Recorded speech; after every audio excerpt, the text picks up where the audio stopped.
So after you were kicked out, of course, you did do some other things in the '90s. Of course, we seen you in the movie Live, Yes, uh, playing one of the singers in the club.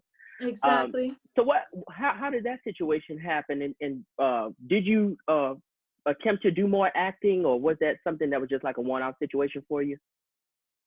What is the director's name? I think it's Ted Duffy, or I'm messing up his name. I'm so sorry because he passed away and I'm sad about it. Uh, well, the director of the movie asked me to do that part. He wanted me, I guess he had met us over the years or at backstage somewhere at an award show over the years, and he wanted me to do a song in the movie. And I play a Okay. chanteuse, is what they call a chanteuse, is like a really fancy name for a singer. But back in those days, they called women singers chanteuse. They were Yeah. chanteuse. And they called the men crooners, I think, crooners and chanteuse. So he wanted me to play that chanteuse role, and I was so grateful. I wanted a speaking part, but they had already had the script was already done by the time he got to me to do the soundtrack. Excuse me. I'm sorry, to do the music because it didn't go on the soundtrack. I didn't have a label to negotiate with, so there was no way to put the song on the soundtrack, and I hate that to this day. It was Yeah. such a great song, but I learned a lot on that set because even recording the song dropped me off in Harlem. It's an old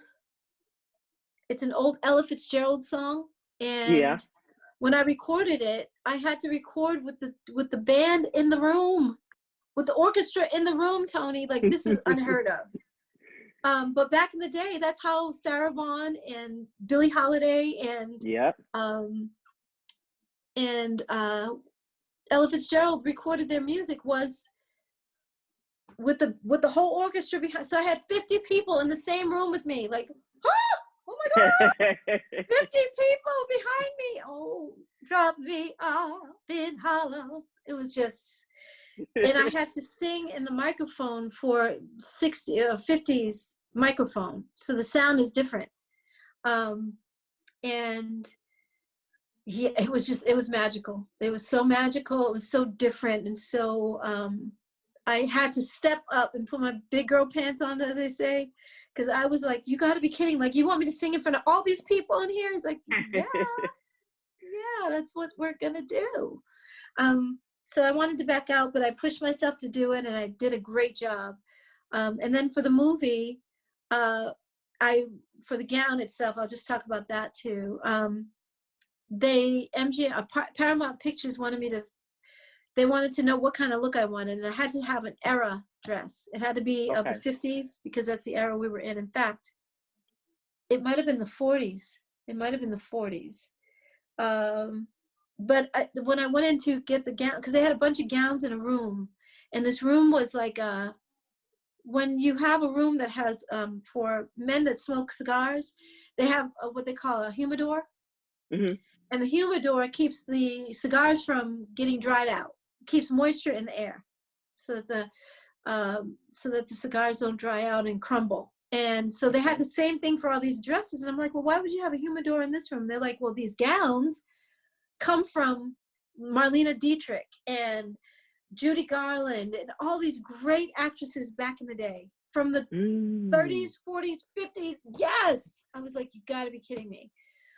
So I got a history there, and then they were like, so we have all this material. This section, it was a huge section, belongs to Marlene Dietrich. And I was going through, and I found one bolt of material, and because they said, we're going to make your gown because your body is great, we're going to make you one, because I couldn't find anything that really fit me. Mae West had a great dress, but her breasts were way bigger than mine. All these things. So I got to choose this bolt of fabric that I loved. It was a big, huge bolt. It was taller than me. And that's the gown that you see. They made it for me, and it fit my body. They cut it like what they call on a bias. So it was on an angle. And instead of making the dress straight up and down to fit me, they made it on an angle. And that's why it fits me so well, because it lays on the body like water. It's just gorgeous. And I was proud of that, because that was her material from another gown that she had made back in the day for one of her movies. And then while I was recording my role or my part as a chanteuse on stage, Eddie Murphy was in the room, and I had to sing. So the playback, in order to have it where you can hear him talk, they had to turn the music off. So usually when you do a video, you have the playback and you're singing to the playback. Right. But in this case, they turned the playback off, so you can hear the drummer hitting the drum, like the little side of the drum, but you can't.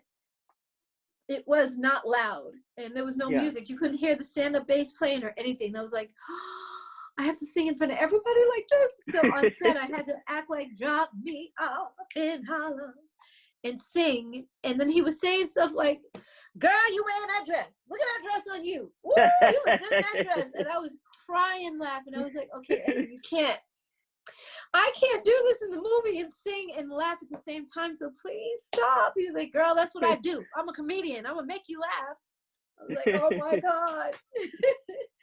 So those are funny little tidbits that I learned on set. I didn't know that there's a playback. So when you see any singer in a club, most times they're singing to they're just singing out loud in the room. There's no playback. Yeah. That's interesting to know, though. But Life was a hilarious movie, though. It's one of my favorites, actually. Oh my God, it was so funny. Jang-a-lang, jang-a-lang. I want your cornbread. There's so many lines from that movie that are endearing to our people. You know what I mean? It's like, oh my God. What are the scenes in the boom boom room? Woo! That's right. That's right. In the boom boom room. Just stuff hilarious. like that. I'm like, oh my God, like, yeah, that was a funny movie. Because then he said, I think it was Eddie Murphy. He was like, yeah, I had Satchmo in there last night. And I'm like, these people are dead serious. How y'all in jail and you got a boom boom room? But they were really into it.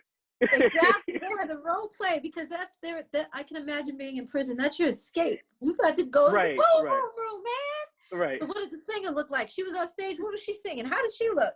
Ooh, that's right. She was hot. She had on this dress, and the dress was gold. And they had to go there. It was so hilarious. The whole movie. Funny movie. And Martin is over there like, can y'all please shut up and go to sleep? Like, exactly. I don't even want to hear about this. Yeah, but they were like, look, you be quiet. You go to sleep. Let us talk. We in the boom boom room, you know? Oh my God. Funny, and Bernie Mac was hilarious in that. Jang-a-lang. That's right. Oh man, I gotta go watch the movie later now. Thanks, you got me watching it too now. Exactly. But of course, on the music side, you did the Firm's Firm Biz, which was a sample of Tina Marie's Square Biz. Right. With Nas, AZ, and Foxy Brown. Foxy. How did you ended up working with them, and were you guys in the studio together, or did you record separately? Oh, that's a good question. Well, no, we didn't record together. That was separate because I think Foxy lives in New York. Yeah. Nas, I'm not sure where he's at. I'm sure the Bronx as well. Like he's in New York, somewhere in New York. And AZ, I'm not sure either. But that's what we filmed. The part of the video where I'm coming down the steps and all that with the dancers and everything, we filmed that part in New York. And the part with the pole, I filmed in Los Angeles. Hype Williams was the director at that time, and he wanted me to wear green. And I was like, dude, I will not. Okay, I'm not wearing green. I don't ever wear green. Nobody even brings green to a photo shoot. And he just had a huge problem with me. So he literally got in my face this close, cursing me out. You won't fucking wear green and you're gonna do that. I was like, I'm leaving. But I ended up staying because no, that's why they had to fly me to New York to finish, because I did leave the day in Los Angeles. I left. You're not gonna get in my face and curse me out. I don't know who the F you think you are and who you think you're talking to. But I forgot who asked me to do Firm Biz. Oh, Tony, I don't even know how that happened. I was grateful though, because again, it keeps me relevant. It kept me relevant and current at that time with Nas. Yeah. Come on, AZ, Foxy, that was hot. That was a bold move. What was sad is that the part that we filmed in New York, that was the day that Princess Diana died. So yeah, everybody on set was really kind of down. It was quiet because usually on set it's noisy and loud. Things are falling. Yep. People are setting things up and tearing things down, and you can hear playbacks. And it was just quiet. It was so eerily quiet that day. So it was sad. It was just very sad. But the video came out great. I gotta say, I didn't wear green. You know, one of my dancers came in and she was like, Dawn, oh my God. She said, I've done, you know, I've done lots of stuff in the years. I've been a background dancer for Madonna. You know, I've done so many great things in my life, but I have never had to wear crotchless panties. And she pulled up her skirt and I was like, oh my God. Oh, okay. All right. Okay. Go back to your trailer. Right. Take that off. Go back to your trailer and just keep your skirt down, please. You know, so Right. it was like, what? Yeah, that was a crazy, crazy shoot. So, but it worked out. Yeah, I thought that was a very different pairing, but it worked because your voice actually sounded similar to Tina Marie's, anyways. Wow. Especially on that. Oh my gosh, that's an honor to say. Thank you so much. Yeah. Thank you. Especially that opening line when that piano come in, woo! Woo! You know. Yes, exactly. Well, that's easy to. You just did it. That's easy to do, Tony. That's not too hard, but thank you so much. What an honor. Your voice type sounded very similar to her with that. I'm talking firmness to you, baby. Exactly. Listen to you. I'm see. talking love. That Yeah. We have a delay. That's right. We have a delay. Yeah, it is. Yeah. But thank no, you that so was much. awesome, though. Yeah, again, all these little projects kept my name out there. Like I did the FUBU compilation, and that was Rocksteady. I want to say for that, or Rocksteady was for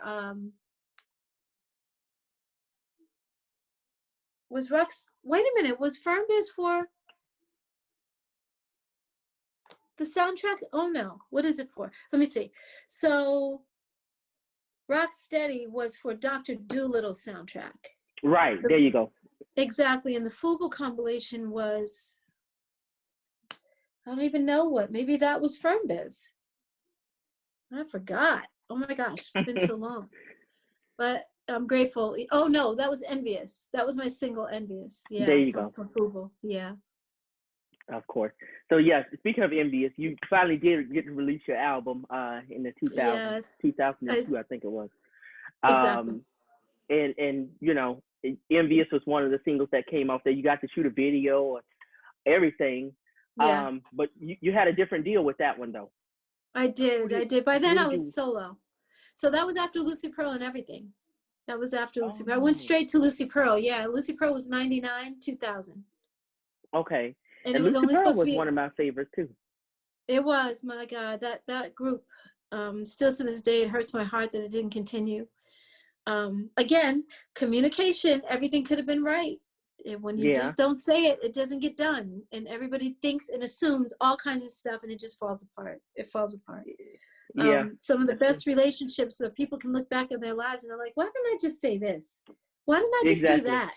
You know, and it could have been right. Everything would have been well. We could have been, you know, he's my brother. Raphael's like my brother. But going back to FirmBiz, I'm sorry, my solo album. Well, so do you want to talk about Lucy Pearl first or the solo?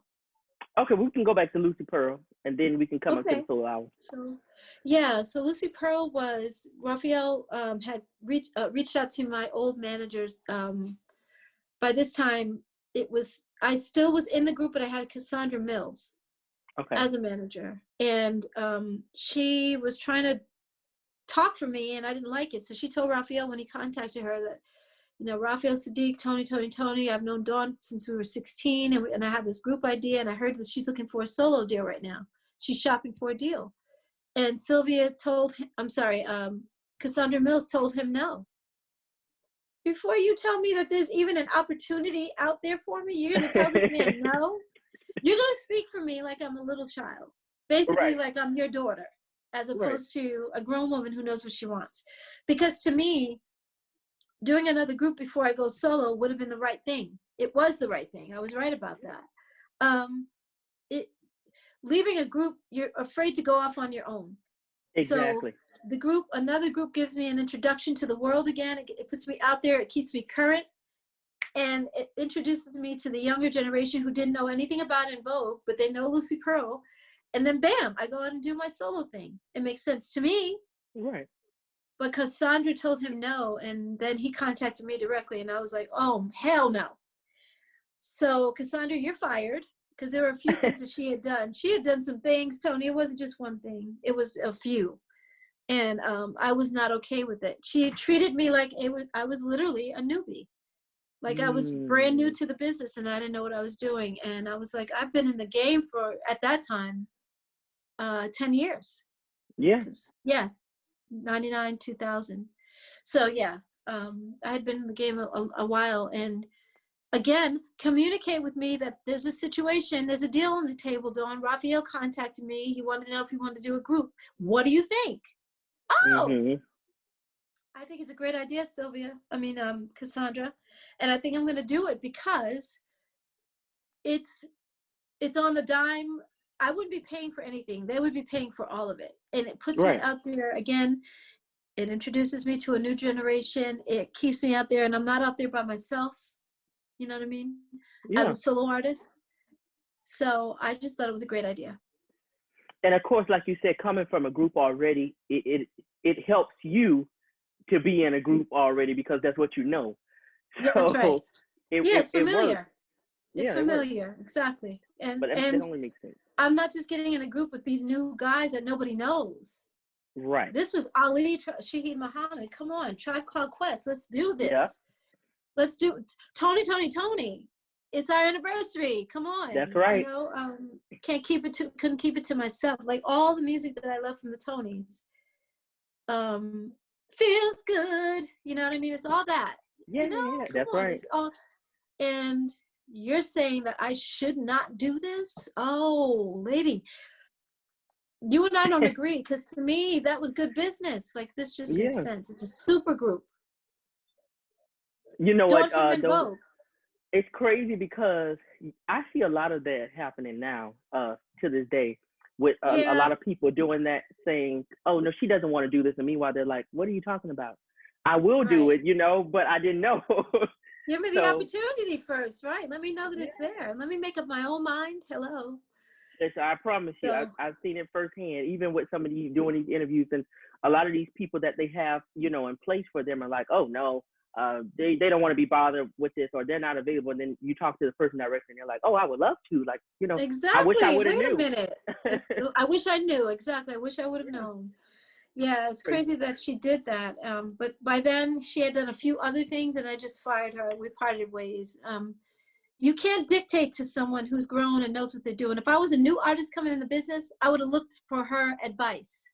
Exactly. And I would have taken her advice seriously. But you're looking at someone who's done this a long time myself, so you got to give me that credit. Don't treat me like I'm brand new and I don't know what I'm doing.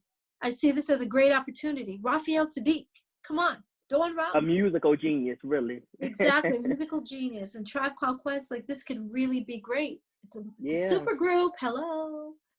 Yeah. Well, it did turn out to be great. It did. Thank you so much. Had a wonderful album, especially with singles like Dance Tonight and Don't Mess With My Man. Let me tell you something.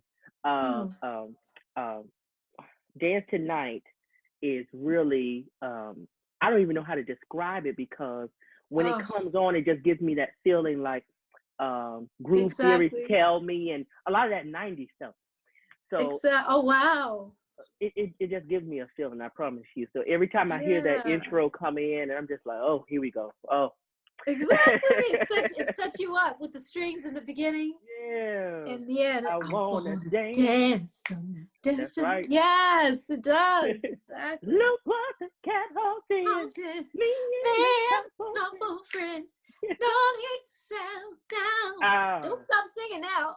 My body don't know how. And Raphael wrote that for me. It's so cute. Right there, I see you looking. Sure hope that you're not tooken. I love that line. I love that line. Tooken? That's so ghetto. That's so high.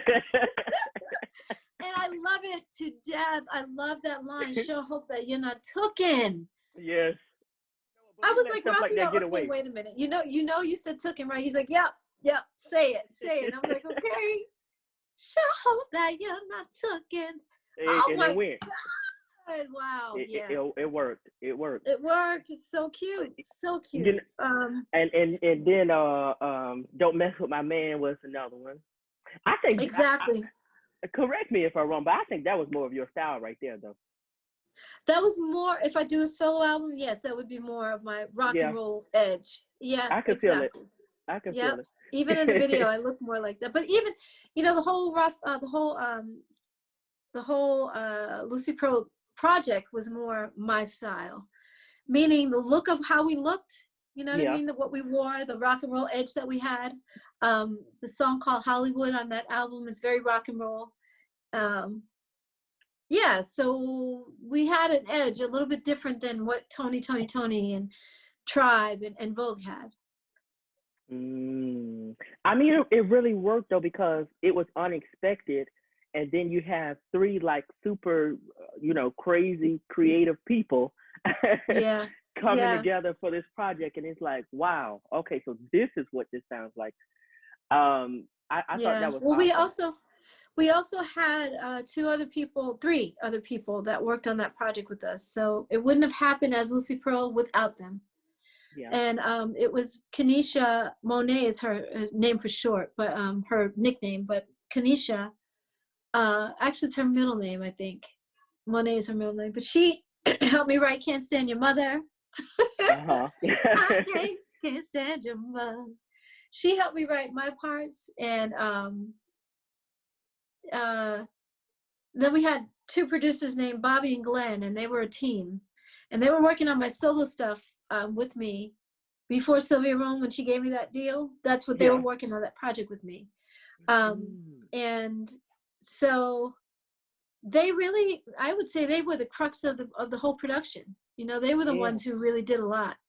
And they brought our sound together in a way that would not have happened without them. So I really give them credit, those two guys. It was one white guy and one Mexican guy. Glenn and Bobby are their real names. And they were indicative of of Lucy Pearl and what it should sound like. Yeah, give them I credit. mean, it was a special moment in time, really. I think the early 2000s really brought out something different. Of course, nothing touches the 90s for me, but it was really a special time, because even then you had groups like City High with Claudette, similar to you, well, not similar to you guys, but around that same thing. A girl and two guys, Yeah, so it was just really something special. Of course, you guys only had one album, but you said that was supposed to be a one-off anyway. So how did Joy end up in your place after a while? I'm asking the same question, Tony. I'm asking the same damn thing. No. When I left the group, we had agreed, and we were over at Amsterdam, overseas, and the three of us had agreed. I'm sitting here looking at our picture now. Oh wow, look at that. Yeah.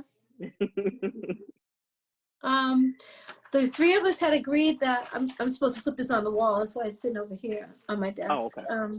The three of us had agreed that we were not going to do any more Lucy Pearl. This album is done. A year is up. That's all we had. The contract was only 4 years. So the year is up. We're done. And we're not going to replace anybody. No other guys in the group and no other girls in the group. This is it. And so we shook on it. We hugged. We had champagne. We celebrated our year together. Cried. We had tears, and our band was with us. And then when I came back to the States, I was out somewhere. I was shopping. And I got text. Like I said, I had a talk-to-text pager. And there was someone requesting an interview from Rolling Stone magazine. And I'm so sorry to hear about what happened. Do you want to talk and we interview you about this? What do you feel? And I was like, huh? Well, who is this? She said, my name is Rosie from Rolling Stone magazine, and I want to talk to you. And I was like, well, can we talk the next day? We got on the phone, and she said, yeah, I talked with Joy, and you were replaced by her, because you were replaced by her, Joy. And I was like, Joy, who? Right. And she said, well, Joy, she's very well known in Atlanta, and she's got her husband is Big Gip from Goody Mob. you know, and so she's kind of well known in that area in Atlanta. And I was like, okay. She said, but I really found that it was really weird that she would be so rude toward you. And I said, well, and she said, yeah, because I wasn't going to ask her what she said. I didn't care. But she said, yeah, she said that you know, the guys told her that you were crazy and you were out there and you were a problem. So if Raphael and Ali are telling me that, then it must be true.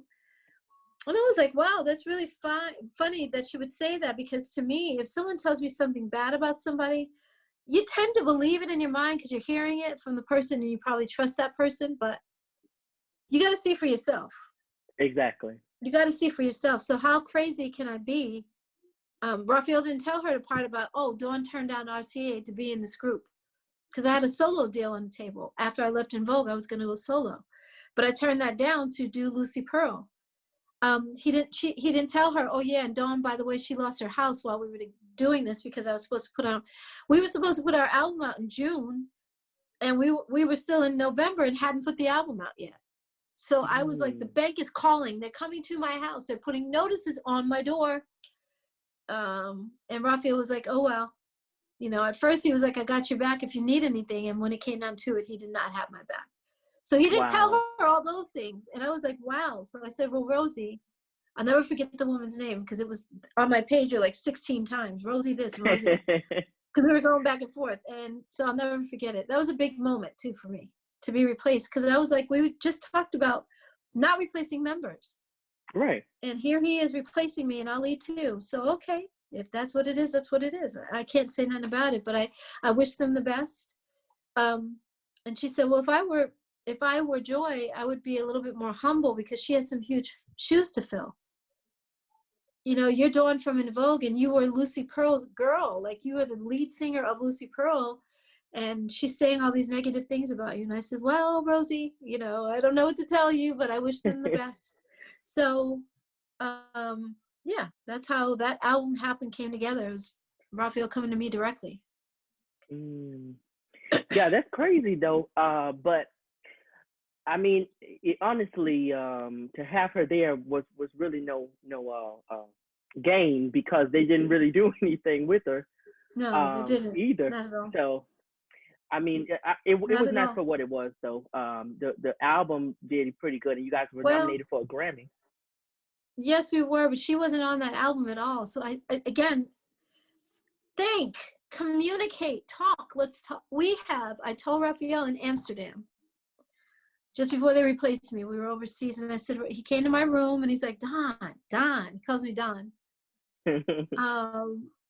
All these years I've known him since we were 16, and he's still calling me Don, not Dawn, but Don. He said, Don, what do you need? Like, I'm trying to make this right, and I don't know what to do, and blah, blah, the record company. I'm like, the record company is you. You are the record company. Come on. I signed to your Pookie Records label. You know, this is up to you, Raphael. Like, you're winning right now. At the time, I think Busta Rhymes had a label. Cash Money Millionaires was a label, but that was all hip hop. So I was like, okay, you're winning. You know, I'm here. I'm in the trenches with you. I just lost my house before we got on a plane to come here, because you didn't have my back the way you said, and I'm still here, and I still love you. I still care. I'm pissed off, but I still love you, and we can make this work. It's Lucy Pearl. Like, let's win. Let's do this shit. Right. Like, what do you? All right, Dawn. All right. I got your back, Dawn. We'll figure it out. And he still never did. So when we got back to the States, like I said, a month later, I got all these texts and pages that I was replaced. So I don't know why jealousy comes in, because that's what it was. I brought him an article for him and Ali both to read about Gwen Stefani and No Doubt, and how, you know, her band was upset with her because they had started out as a garage band in Orange County, California. Now all of a sudden it's about Gwen. Well, anytime you have a girl in a group, it's going to be about the girl in the group. Hello. Of course. Chaka Khan, Rufus, let's just go there. I mean, come on. So exactly. Yeah, he didn't understand, and I guess the jealousy overcame. I don't know what happened. It's just sad that it fell apart, because it didn't have to. It could have easily, just like En Vogue, it could have been rectified. Yeah, but of course, like we said, it goes back to that communication thing, and everybody, That's right. I think, get in the heat of the moment, and then people start thinking things and feeling ways, you know, and it's like, So come on, I know sad. you. Yeah, Like, exactly. But it's like, especially with Raphael, like I'm the only girl in this group, so why are you jealous of me? First of all, you have your thing and everybody loves you too. They love you in your way for what you did with Tony. So yeah, you just, we can't lose this right now. I mean, this just makes more sense to me than going off and being on our own. And we put so much work into that album, and it was fun. It was creative. It was organic. It was beautiful. It just flowed. It had a nice yeah, flow to it. There was no problems in the studio. And oh my God, this person didn't show up, or the band member, this guitar player or drummer didn't show. It was so smooth. It was beautiful. yeah, So I couldn't understand that. That to me is a waste. But I'm right. glad that that material is out in the world. It will forever be here. It's solidified as Lucy Pearl, and I'm proud of our work together. I really am. Yeah, I think everybody is, to be honest Thank with you. you, and regardless of the things that happened that weren't great, Right. you know, because like I said, nobody really remembers Joy being there that much, honestly. Well, she wasn't It, there that long. She wasn't there yeah, that long. It was only a few months, but yeah. yeah. But So nobody knew who she was. Nobody knew who she was before that, unless you lived in that Atlanta area. right, And I'm not putting shade towards her or anything. It's just the truth. Like, I'm known worldwide. that's true. My name is known literally around the world. So I'm not saying anything. There's no lie in what I'm saying right now. Nobody knew who she Right. was as much as they knew who I was. And I don't get what was in his mind to say, we don't want Dawn. We're going to get this person and no one knows. Again, it's, think about that. Everybody knows Dawn, and so she gets more attention. Yeah. Nobody knows Joy, so she won't get that much attention. It'll be a different type of attention. Hmm. And so that's why I keep going back to he was jealous. That's, I can't overlook that, you know? Yeah. Don, I got to tell you this. I Yeah, truly understand and I truly appreciate you in a different kind of way, right. because I went through a similar situation, not with a group, but you know, with Yeah. people I knew for long time friends, Mm-hmm. and you know that kind of thing played a part. So Wow. here we Wow. are, and you know you have people telling you this, and you have people telling you that, and then you don't come to me, Exactly. and I'm like, Yes. Yes. here we go with the communication thing. So that's Yep. why I understand exactly where you're coming from. Yes, exactly, Tony. There's a book called The Four Agreements. Yeah. That book is so timeless. It's, I still am, I probably will go through my entire lifetime and be in my casket with it on my chest, because I didn't understand how to get the, one of the chapters is be impeccable with your word, which is if you say you're going to do something, you keep your word on that. Right. If someone tells you not to say something, you keep your word on that and keep and be quiet. Right. The second chapter, I think, is do not take anything personal. Woo! Yeah. That's hard. I haven't gotten that one yet. I have not. I have not mastered it, and I probably won't in a lifetime. The other one is. The other one is make no assumptions. Oh my God! Forget Ooh. it. Yeah, And that's a hard one. so they assumed that Dawn is this, Dawn is that, instead of coming to Dawn and talking to me as brother and sister. Raphael, we've known each other way too long. We were 16-year-old kids when you played in my band. I was 16, you were 16. We know each other. Sweet 16. So why do you think that I'm not gonna have your back? Like, come on, let's talk. So we can salvage this incredible body of work we've done together. Please, please, please. We didn't. Oh my God. So yeah, you know what I Yeah. mean. Listen, I told you, I know exactly, 'cause something almost exactly like that. You know, like Yeah. I said, people Wow. who I've been friends with for years from literally like middle school. Yeah. So almost the same thing, probably Wow. I'm younger. so sorry. I know, because they were family too. They Yeah, were yeah, family to you. Yes, that's yeah. family. So I'm But sorry that happened to you too. but this is my thing though. I don't get mad, but because I you know we had a conversation about it, but you know it's now things are like, you know, whatever, however you put Good, it. you guys, good. But Wow. I always said, and I always tell people, you know, if you have a problem or you feel like I've done something wrong, come to me directly. I don't want you to Yes, go ask other people, you know?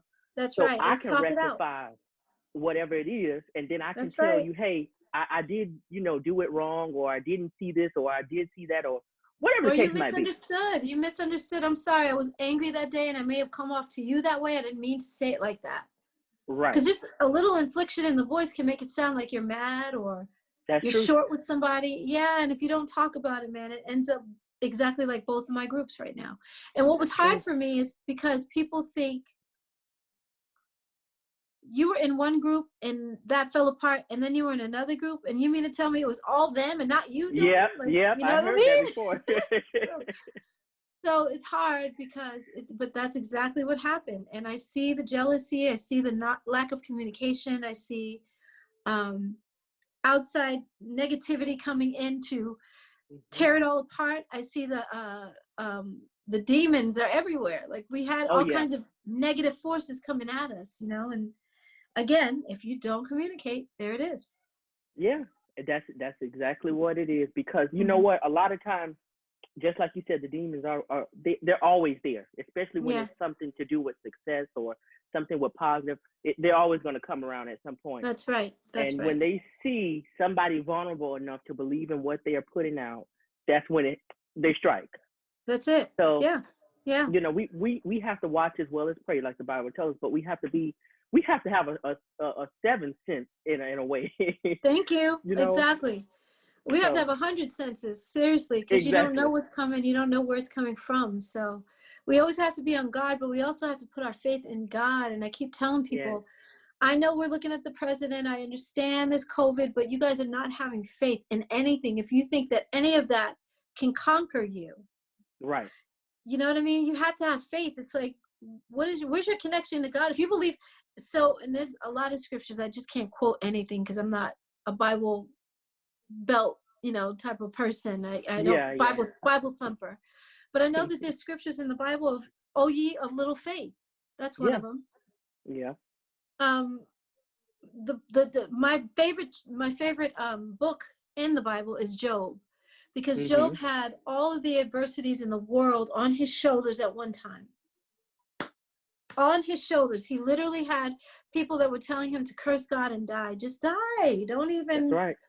What are you hanging on for? You know, you look unhealthy. You're not happy. You can't even sit down because you had boils all over your body. That's painful.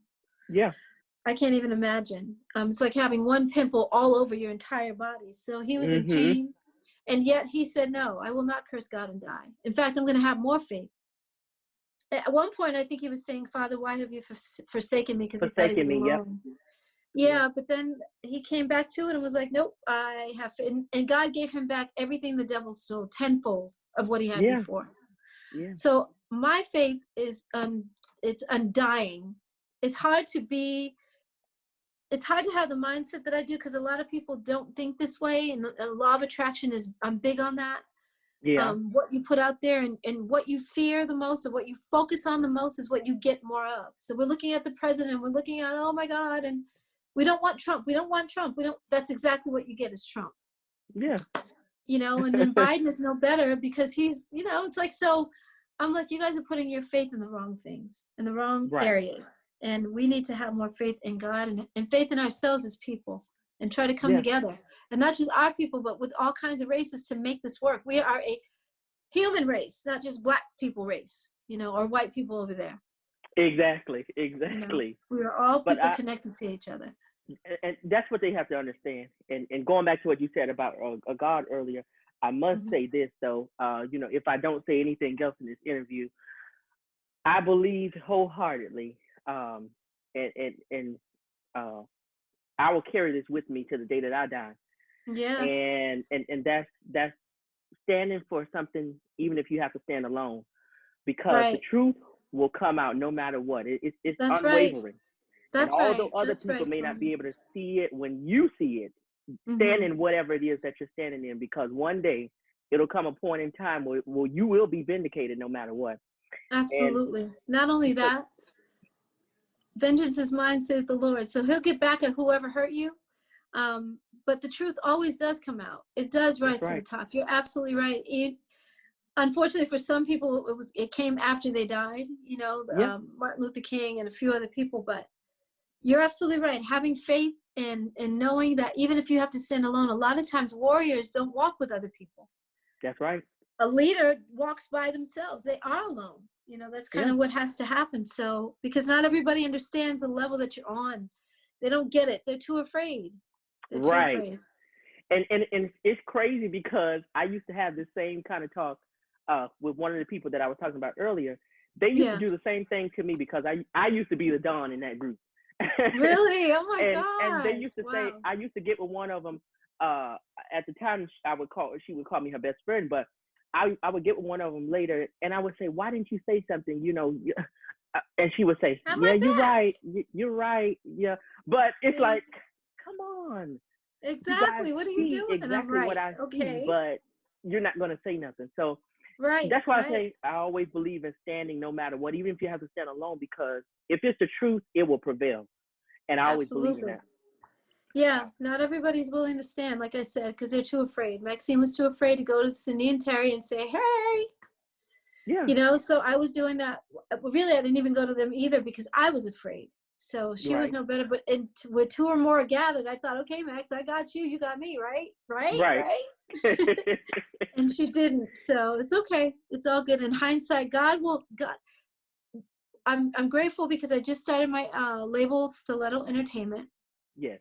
I'm doing my autobiographical book, which is my tell-all, which is it's not even a tell-all because that sounds negative. That sounds like, oh, girl, she's dishing. It's not that at all. It's just the truth about what I lived and what I saw and what happened. So I am grateful that I'm going to put that out too, and then I'm going to do crowdfunding. I've been saying this in my interviews because I am a little nervous about it, but I was kind of apprehensive about doing it at first because I was like, okay, I got to ask fans for money. That doesn't feel right. It doesn't feel right directly. It's different when they're buying my album or my clothing line or whatever, but I got to ask the fans. And so, but then I researched and saw that Whoopi Goldberg has done it. Who else? Kristen Bell asked for like 2.5 million and got 5.4 or 5.6 million. Yeah. She got the most on Kickstarter to date. Nobody has beat her to this day. Yeah. And TLC did it with their last album too. TLC did it too. Yep. De La Soul did it as well. James Franco. So I don't feel so bad. I'm in good company. You know. Yeah. But God has been leading me to do it because I had my campaign done a long time ago, like 2007 or 8. It's been done a long time. And I just couldn't put it out. I was too nervous. So now it's like, yes, this is it. I really think it's your time, Dawn. I have to be honest with you. A lot of people love you. A lot of people love you, even if you don't. Sometimes it's hard for us to accept those kind of things or even hear it sometimes because you might be out of the spotlight for a little while and you're like, oh, these people don't care. It's been a long time. Yeah, it's been a while. And you think people forget. So I appreciate that so much. No, of course, but a lot of people love you. They'll support you. I just want to touch on a few more things, and then we can go because I know you've been here with me all night. Dinner. But so I wanted. We talked about the solo album a little bit, but I wanted to talk about R&B Divas, which you did like a few years back. Of course, that was reality TV. That was a mess, Tony. That was a mess. Mess. It could have been such a beautiful show. It could have been so great. Like, celebrate Black women together, please. Somebody, come on, and even get some white girls on here from other groups. Like, why does it have to be a Black thing? Right. Yeah, you know what I mean? I could tell at a certain point of watching that show, I said, okay, it's done for Dawn because I could see it all over. I was done. I was like, yeah. Exactly. I could see, because it started out. The Atlanta version was the first one, and then that started out pretty well, but it seems like the network kind of like flipped things and turned things to try to make ratings come on or whatever. Thank you. And so they really took like a dive until it looks like storylines of whatever they put out at this point. So yeah, that's exactly what it was. It was when I first talked to them about doing the first time, they actually asked me to do the what's his name? One of the showrunners saw me going into Fat Burger, and I was getting ready to bite into my turkey burger, and I'm sitting in my Jeep, and I guess he had gone into the parking lot and turned in front of me where I was sitting on the street. Because I was on my way to a meeting, so I was like in between. I wanted to eat, so he said he saw me sitting there. I'm like, how did you see me when I got my windows up and everything? Anyway, so he said, I have a show coming up called Atlanta Divas. I want you to do that. And I was like, okay. And then he told me who was on it, and I said, well, first of all, I think they're great. They're amazing. Kiki, just wow. Yes. Wow. Yes. Monifa, wow. So, and Faith, I love her too. So, but I don't live in Atlanta, and I don't want to move. I don't represent Atlanta. I live in LA at the time. I lived in LA, and I don't want to move and uproot myself to go to Atlanta. And then I got to talking to him about the show and what it would be. And he said, and I said, well, it sounds a little messy to me. He said, well, yeah, there's a little bit of that in there. And I said, no, I'm not doing it. Thank you so much for asking. He said, well, I'm going to come back around. I'm going to keep your number because I know there's going to be something else. So about 7 months later, he came back to me and said, okay, now we have LA Divas that they're doing. I want you to be on that. And I was like, okay, I don't have to move. Who else is going to be on the show? And they couldn't tell me. Because before you get on, they don't want you to make a decision based on who you know is going to be on there. Right. But I said, again, I will do this under the condition that I'm not going to be messy. You guys don't do that to me. And he said, well, no, we want a great show. We want a positive image as far as reality shows are concerned. We want to do something different. Yeah. And I was like, okay. And my mom was like, Dawn, this could be a really good way for you to market yourself and let the fans know you're still here. Yeah. And, you know, let them know you're still alive, you know, hey, I'm okay. And I was like, okay. So I called him about a week later and I said, yes. And as soon as I signed on the dotted DAWN, our last name, they were like, oh, we got you now. We got you now because we got you to sign, but we're going to bullshit you. We lied. We want a messy show. So after about a month of filming, they came to us and said, TV1 is telling us that you guys are too nice. They looked at the footage. They don't like it because you guys are too nice. I said, wait a minute.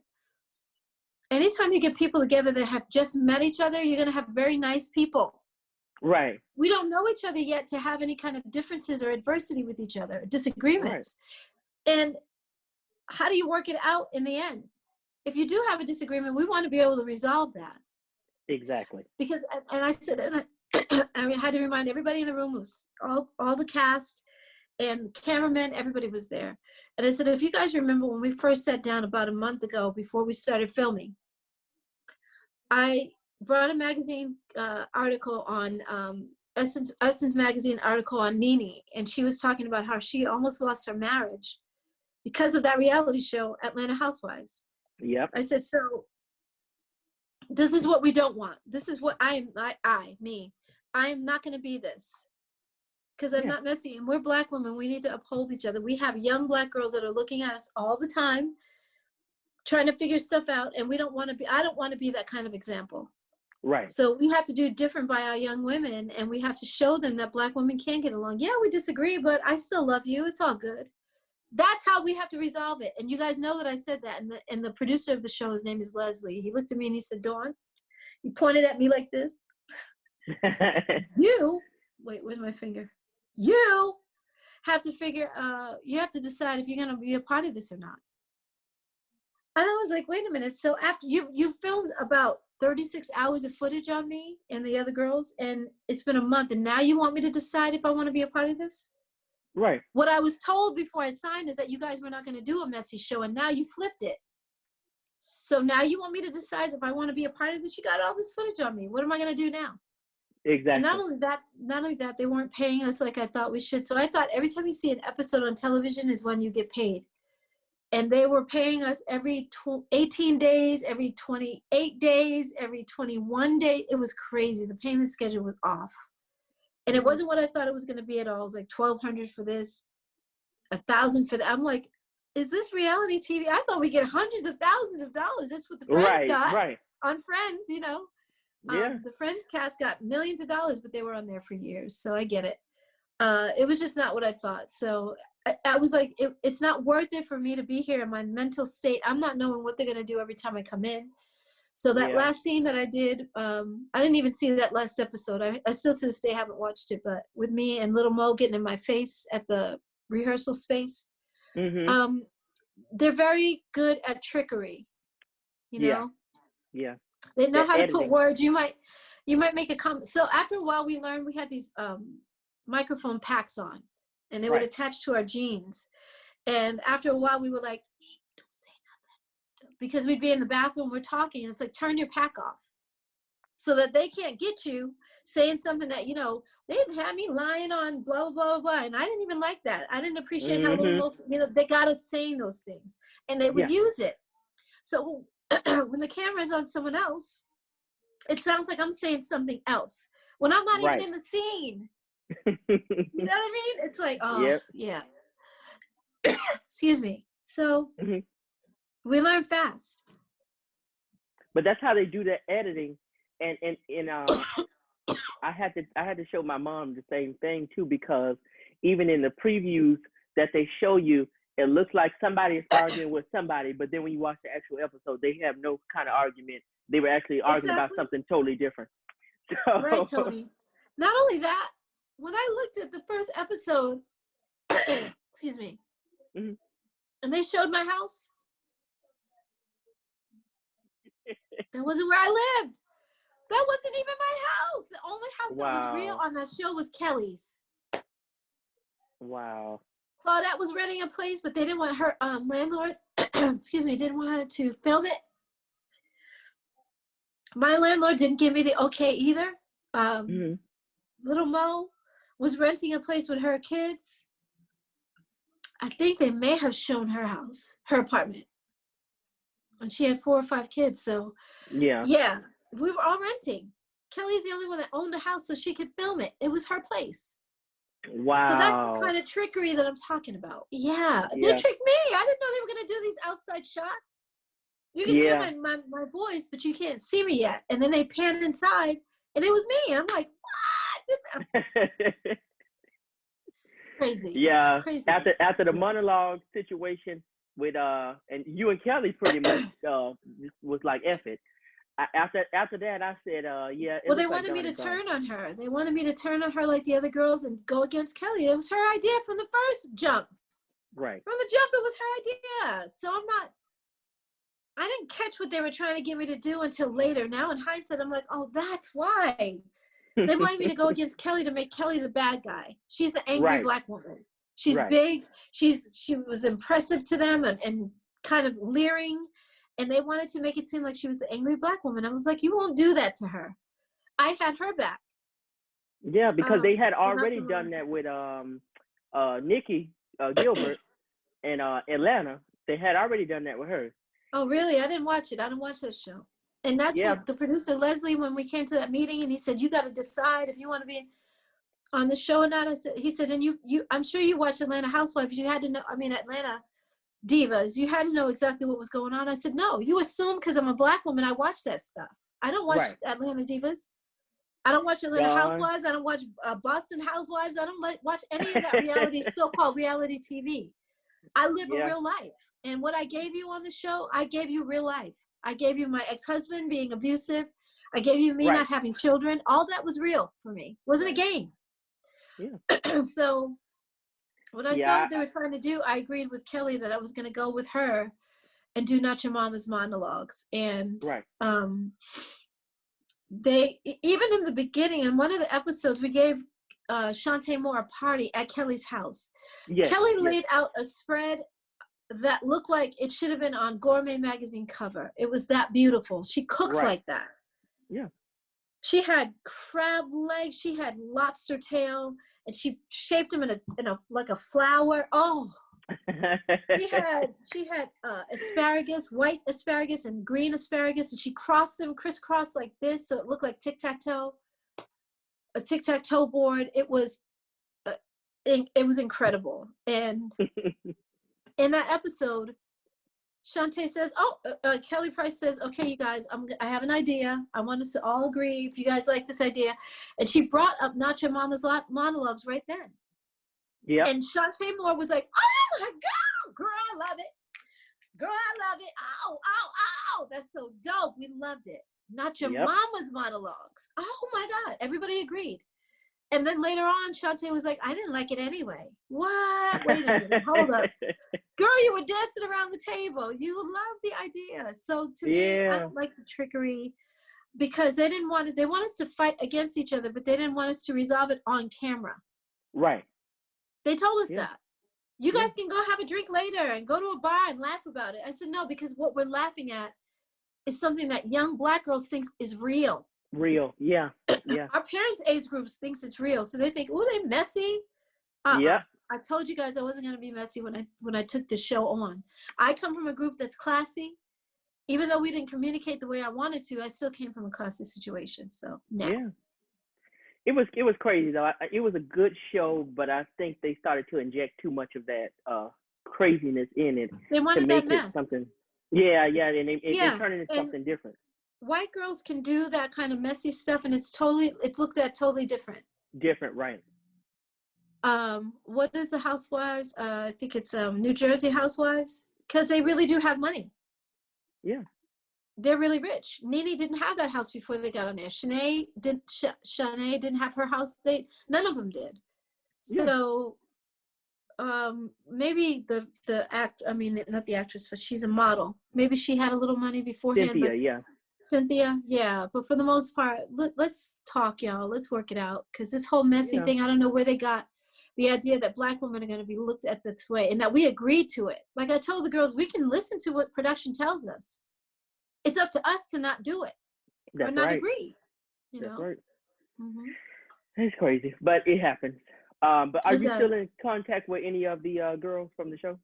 No, unfortunately. You know why? I was in contact with Kelly at first for a while.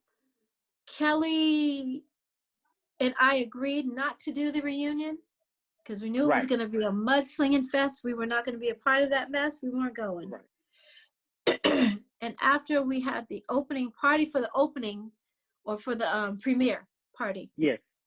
She told me that she had gone to, someone told me, I'm sorry, it wasn't Kelly directly, but someone at the party told me, oh yeah, Kelly went to the reunion. She filmed it.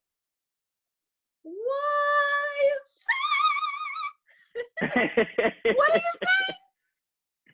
Hold up. Okay. We agreed on something else, and you're telling me that Kelly, oh yeah, she was there. Oh, I didn't know. You didn't know. Yeah. No, I didn't know. But okay, thank you for giving me a heads up. So after that, I played her off. I deleted her number. She would email me every now and then because she wanted me to represent her for certain things. And I never told her why I cut her off, but to me, that was dirty. Because supposedly, I didn't watch the reunion either, but supposedly she stood each of the girls up and said, this is why I love you. This is why I love you, Claudette. And when Claudette was sweet, she really was good to me. She's the only one that actually did have my back. And she said, Dawn's not crazy. She always treated me well. Right. Yes, she did. I think she's the only one that said that. But Claudette, let me see, Little Mo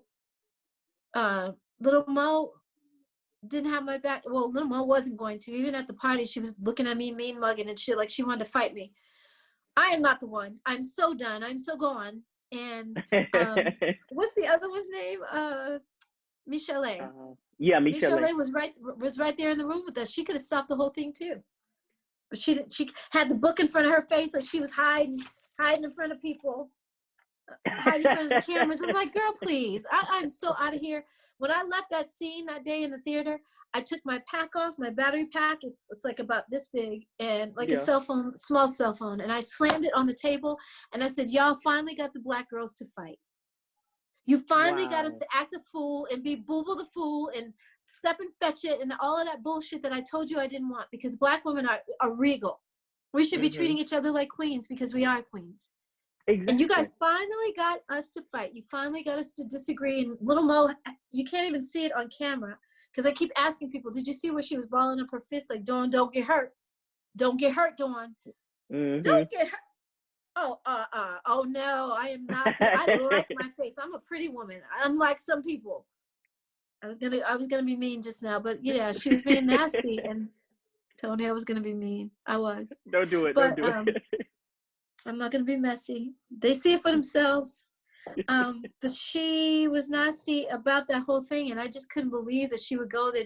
They told her that she was going to get her own show.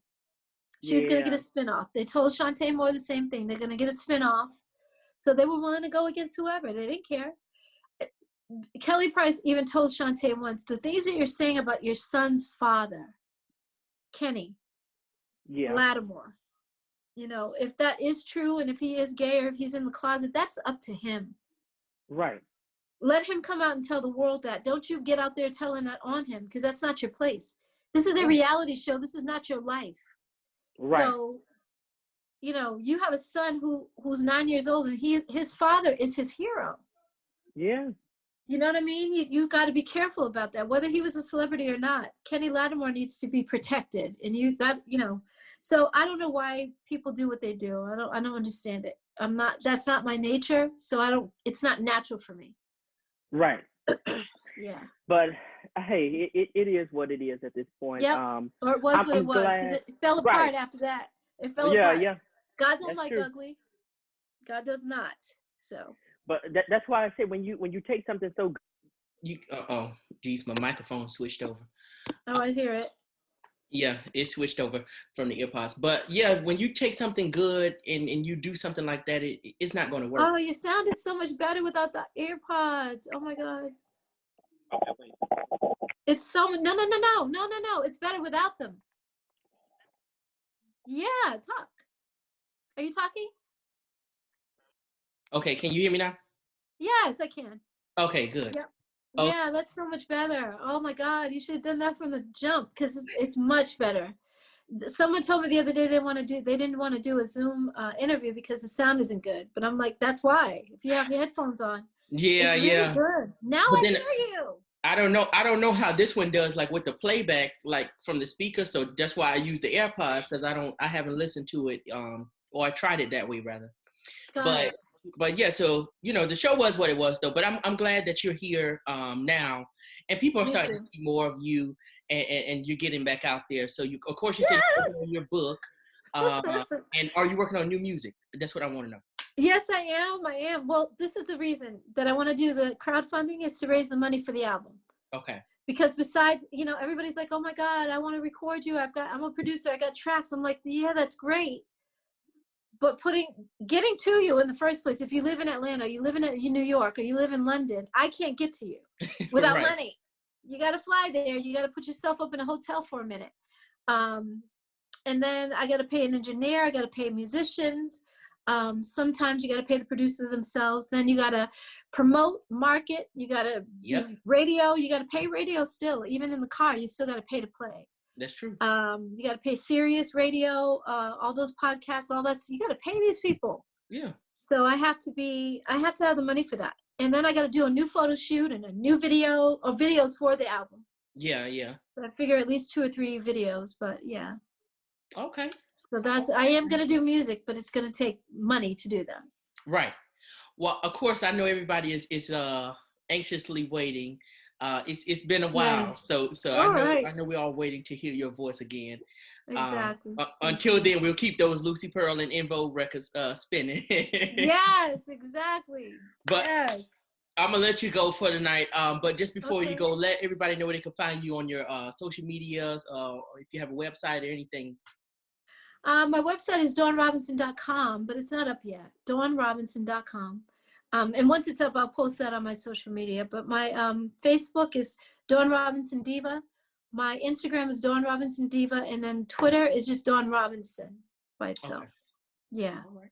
Sounds good. Well, thank you for your time. This was fun. No, of course. I talk too much.